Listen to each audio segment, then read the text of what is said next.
بسم اللہ الرحمن الرحیم۔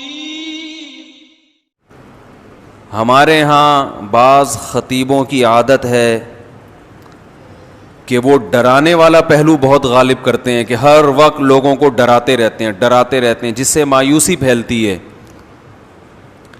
اور بعض خطیبوں کی عادت یہ ہوتی ہے کہ وہ اللہ کی رحمت کو ایسا بنا کے پیش کرتے ہیں کہ بس سب کی بخشش ہو ہی جائے گی،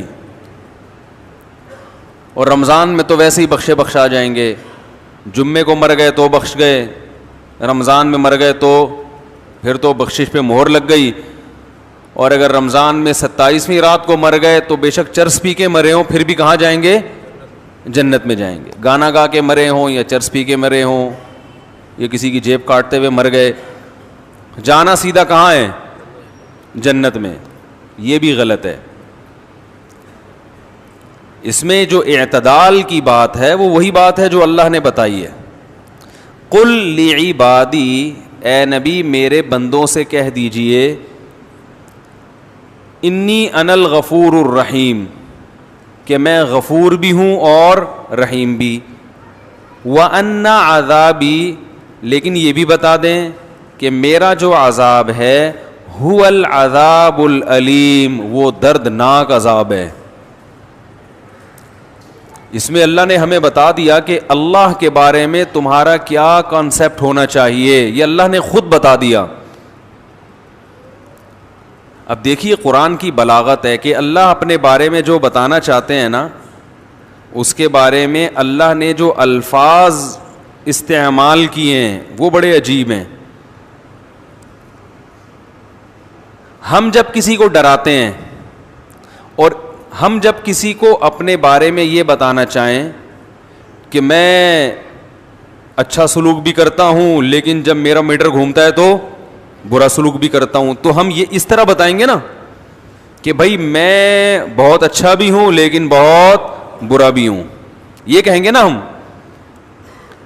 بھائی میں بہت نرم دل بھی ہوں لیکن سخت دل بھی ہوں۔ ہم اپنا انٹروڈکشن یوں کروائیں گے اگر ہم چاہتے ہیں کہ ہمارے بارے میں ایک درمیان کی رائے قائم ہو۔ اللہ نے جب اپنا تعارف کروایا تو اللہ نے کہا قل لعبادی، اے نبی آپ میرے بندوں کو میرے بارے میں تعارف کروا دیں۔ کیا تعارف ہے؟ 3 طریقے ہو سکتے تھے اپنے انٹروڈکشن کے، جو اللہ کی صفات ہیں ان کو بیان کرنے کے 3 طریقے ہو سکتے تھے۔ ایک طریقہ یہ ہو سکتا تھا کہ میں غفور الرحیم بھی ہوں اور سخت عذاب والا بھی ہوں، ایک طریقہ تو یہ ہو سکتا تھا۔ ایک طریقہ یہ ہو سکتا تھا کہ میری رحمت بھی بہت بڑی ہے اور میرا عذاب بھی بہت بڑا ہے۔ دیکھو ایک ہوتا ہے اپنی صفت بیان کرنا، ایک ہے اپنے فعل کی صفت بیان کرنا۔ تھوڑی سی ٹیکنیکل باتیں کچھ زیادہ ہو رہی ہیں، میں اس کو کوشش کروں گا آسان طریقے سے سمجھاؤں۔ اپنی صفت کا مطلب کیا ہے کہ میں ایسا ہوں، اور اپنے عمل کی صفت کا مطلب میرا عذاب ایسا ہے، میں جیسا مرضی ہوں چھوڑو اس کو، میرا عذاب کیا ہے؟ ایسا خطرناک۔ دوسرا رحمت کو یوں بھی بیان کیا جا سکتا ہے میں رحیم ہوں، اور ایک طریقہ یہ کہ اپنی صفت نہیں بلکہ میری رحمت ایسی ہے۔ بھائی نتیجہ تو دونوں کا ایک ہی نکلے گا نا، لیکن فرق کیا ہے؟ ایک میں اپنا تعارف کروایا جا رہا ہے، ایک میں اپنے فعل کا تعارف کروایا جا رہا ہے، اپنے عمل کا۔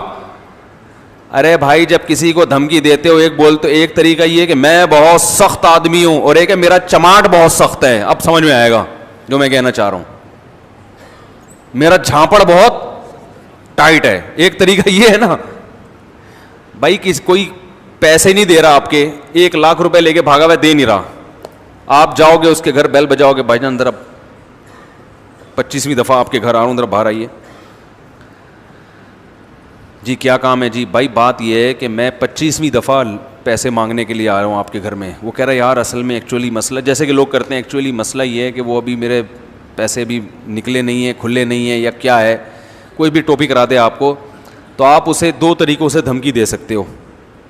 ایک تو یہ کہ تجھے پتہ نہیں ہے کہ میں کون ہوں, میں بہت سخت آدمی ہوں, اور ایک یہ کہ میرا چماٹ, بیٹا تو نے ابھی میرا جھانپڑ کھا کے دیکھا نہیں. یہ دھمکی دینے کے دو طریقے ہو گئے, ایک اپنی صفت کو بیان کیا جا رہا ہے کہ میں ایسا ہوں, اور ایک اپنے عمل کو کہ میرا چماٹ ہے بھائی وہ ایسا ہے.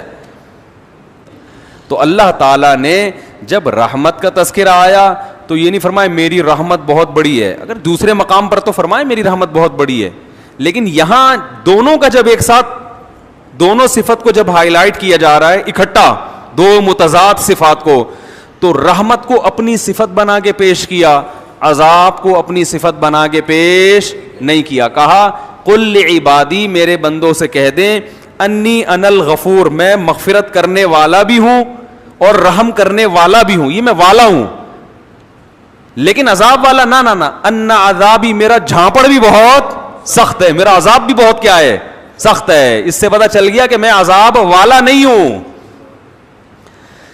آئے ہائے ہائے ہائے, بہت مشکل ہے سمجھانا بھائی.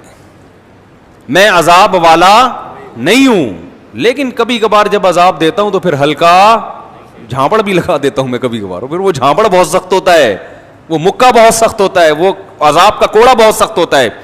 اس میں اللہ نے اپنا انٹروڈکشن کروایا, ان تین طبقوں کو غلط قرار دے دیا اس میں اللہ نے.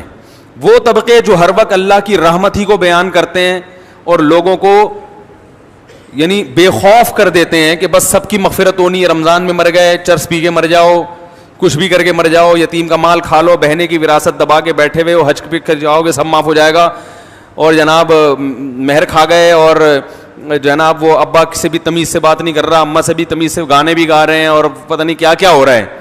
بس اللہ بڑا غفور رحیم ہے, یہ تسبیح پڑھ لو وہ تسبیح پڑھ لو اور اللہ تو معاف کر دے گا, سب کچھ معاف کر دے گا, بس حقوق العباد معاف نہیں کرے گا.